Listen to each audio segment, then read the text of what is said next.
रामकृष्ण हरी मंडळी, कसे आहात सगळे? मजेत ना? मजेतच राहा. नवरात्र चालू आहे, त्याच्यामुळे नवरात्रीच्या सगळ्यांना खूप खूप शुभेच्छा.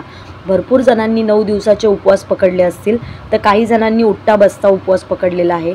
ज्यांना जमत नसेल तो उठता बसता उपवास पकडतो. हां, पण ज्यांच्या घरामध्ये देव आहे त्यांना 9 दिवसाचा उपवास पकडावाच लागतो, बरोबर ना? तर ही आमची छोटीशी चाळ आणि चाळीमध्ये आमच्या मंदिर आहे देवीचं. जागृत देवी आहे, डोंगरे आई म्हणून.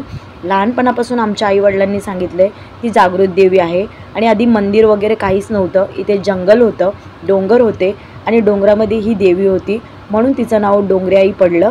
पण खरंच मित्रांनो, ही देवी जागृत देवी आहे, नवसाला पावणारी देवी आहे. आणि काहीही असो, आमच्या चाळीमध्ये कार्यक्रम तिच्या दारातच होतो, कारण तिने आत्तापर्यंत आम्हाला सगळ्यांना सांभाळलेलं आहे. कारण आमच्या चाळीमध्ये ही चाळ नसून आमची एक फॅमिली आहे आणि सगळे सण कार्यक्रम सुखदुःखाच्या गोष्टी इथेच होतात. सगळे एकत्र असतात. तुम्ही तर धम्माल बघू शकता ना, सगळे मजाही खूप करतात. आणि हो, आमच्या मंदिरामध्ये आमच्या डोंगऱ्याईचा भंडारासुद्धा खूप जोरात होतो बरं का.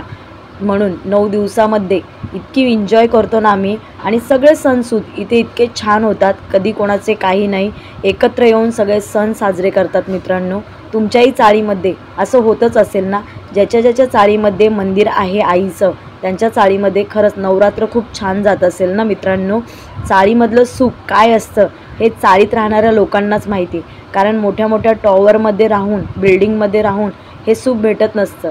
सगळे एकत्र येतात, सुखदुःख कोणाचं काहीही असो, बघा कसे सगळे एन्जॉय करतात. ते लहान मोठं असं काही नसतं, खूप एन्जॉय करत राहतात सगळे. अशीच मज्जा कायम राहो आणि डोंगऱ्याही आमच्या पाठीशी राहो. बघितलं किती धम्माल करतात ते ना सगळे.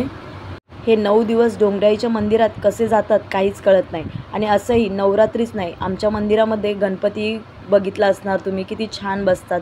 सगळे एकत्र येऊन सगळे सण साजरे करतात, लहान मोठे.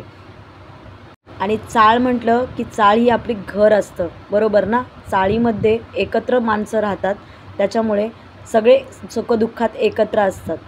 चाळीचं एक ही खासियत आहे की माणूस एकत्र धरून राहतो. तसं बाहेर कधी कोणी कोणाला माणसाला विचारत नाही, एखादा जगू नाही तर मरू, कोणाला काही घेणं देणं नसतं.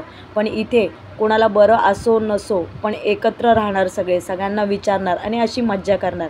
चाळीत आमच्या खूप धिंगाणा असतो, खूप मज्जा येते. सगळे एकत्र येऊन खूप छान साजरा करतात.